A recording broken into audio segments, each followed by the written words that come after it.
Rasulullah sallallahu alaihi wasallam didatangi seorang yang minta wasiat. Dan Rasulullah sallallahu alaihi wasallam bersabda, "Qul amantu billah, thumma istaqim." Berimanlah kepada Allah dan istiqamah. Memang salah satu kesusahan yang kita hadapi dalam sisa umur kita saat menghadapi godaan dunia, keburukan dan fitnah dan selain-lainnya yang membuat kita susah menjalankan istiqamah itu termasuk nikmat istiqamah, salah satu kenikmatan yang luar biasa. Sebagaimana firman Allah Subhanahu wa taala, "Innal ladzina qalu rabbuna Allah thumma istaqamu." Tidak cukup beriman kepada Allah Subhanahu wa taala, wajib kita menyempurnakan iman kita dengan istiqamah. Istiqamah teruskan.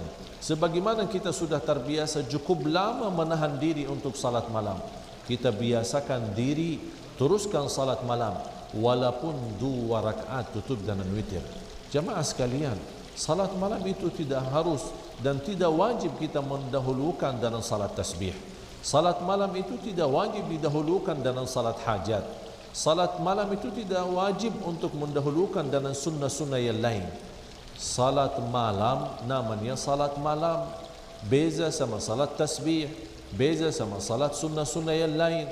Kalau kita mau laksanakan salat malam, boleh langsung laksanakan salat malam dengan nawaitu salat malam, tidak terikat dengan salat tasbih duluan atau sunnah-sunnah yang lain. Boleh juga kalau kita tidak sanggup menjalankan puasa atau menjalankan salat malam sebagaimana banyaknya 20 rakaat di bulan Ramadan, boleh kita istiqamahkan walaupun 2 rakaat tutup dengan witir. Contohnya selepas salat isya kita ikut sunnah ba'diyah, selepas sunnah ba'diyah segera laksanakan 2 rakaat, disempurnakan dengan 3 rakaat witir, itu sudah terhitung salat malam. Kalau kita mau mendahulukan salat witir kita sebelum tidur, tapi kalau seandainya mau tunda salat witir di belakang atau di ujung malam hari sebelum subuh, kalau kita memang yakin akan bangun sebelum subuh, boleh kita laksanakan salat malam saat kita bangun waktu sahur dan kita laksanakan salat witirnya di situ. Tapi seandainya kita witir duluan selepas isya, boleh salat malam lagi, tapi tidak ada witir lagi. Karena Rasulullah sallallahu alaihi wasallam bersabda, "La witrani fi lailah." Tidak ada witir dalam satu malam. Dan juga termasuk Al-Quran yang kita sudah berjuangkan selama bulan Ramadan untuk mengkhatam Al-Quran. Ada di antara kita yang sudah berhasil mengkhatam Al-Quran 10 kali. Ada yang sudah berhasil mengkhatam Al-Quran 5 kali. Ada yang sudah berhasil mengkhatamkan Al-Quran 2 kali maupun 1 kali. Tapi sayang sekali kalau di antara kita yang 1 kali pun belum dapat mengkhatam Al-Quran di bulan Ramadan. Oleh karena itu, yang belum selesai dan sempurnakan khataman Al-Quran di bulan Ramadan, kita teruskan dan sambung lagi sesudah lebaran kita. Dan kita teruskan sebagaimana saya selalu memberikan cara mudah kita khatam Al-Quran. Setiap bulan 1 kali kita bagikan setiap salat, sebelum salat 2 muka surah, selepas salat 2 muka surah, selama 5 waktu salat menjadi jumlahnya 20 muka surah. Begitu sudah kita berhasil mengkhatam 1 juz. Kalau kita teruskan setiap hari, dalam 1 bulan kita boleh mengkhatamkan 1 Al-Quran 30 juz.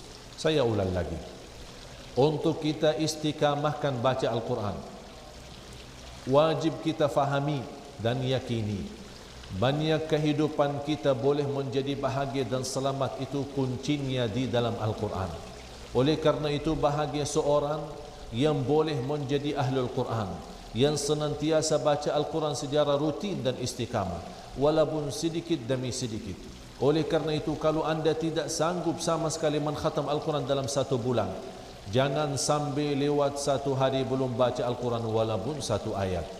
Kalau kita mau menjalankan khataman Al-Quran setiap bulan 1 kali, sebagaimana saya jelaskan, setiap salat sebelum anda laksanakan salat subuh atau zuhur, asar, maghrib, isya, apapun dan dimanapun, didahulukan sebelum salat 2 muka surah, dan selepas salat tutupi dengan 2 muka surah, menjadi jumlahnya 4. 4 kali 5 waktu salat, itu sudah menjadi jumlahnya 20 muka surah. Itu sudah jumlah halaman Al-Quran dalam 1 juz. Kalau kita teruskan istiqamah, insya Allah akan kita mampu mengkhatam Al-Quran. Saya nasihati dan saya ingatkan, kalau anda mula membaca Al-Quran, niat dan nawaitu untuk mengkhatam, jangan sekali-kali anda melihat muka dan halaman baling belakang. Kalau kita melihat jumlah halaman dan muka surah Al-Quran 600 sekian, berarti kita akan malas meneruskan bacaan kita. Tapi kalau kita terus baca dan tidak berhenti, sedikit demi sedikit, walaupun tidak mampu satu muka surah, boleh kita teruskan walaupun dalam satu ayat. Contoh, A'udzubillahi minasyaitonirrajim. Bismillahirrahmanirrahim. Alif Lam Mim. Sadaqallahul azim. Itu walaupun sederhana, tapi istiqamah rutin menjadi nazar, menjadi kewajiban bagi kita setiap hari, tidak boleh lewat tanpa kita baca Al-Quran. Itulah sedikit demi sedikit, itu lebih baik daripada banyak tapi terputus. Saya akhiri hadis Rasulullah sallallahu alaihi wasallam. Inna Allah yuhibbu minal amali adwamahu wa in qall. Allah paling cinta amalan hamba sedikit demi sedikit tapi istiqamah. Itu lebih baik daripada banyak tapi terputus. Mudah-mudahan apa yang saya sampaikan bermanfaat. Semoga dikuatkan oleh Allah lahir dan batin, supaya kita istiqamah selepas bulan Ramadan, dan senantiasa kita termasuk orang-orang yang diterima segala amal ibadahnya selama bulan Ramadan dan mendapatkan kebebasan dari neraka Jahannam. Amin ya rabbal alamin. Wabillahi taufiq wal hidayah. Wa sallallahu wa sallam wa baraka ala sayyidina wa nabiyina Muhammad wa ala alihi wa sahbihi wa sallam. Walhamdulillahi rabbil alamin.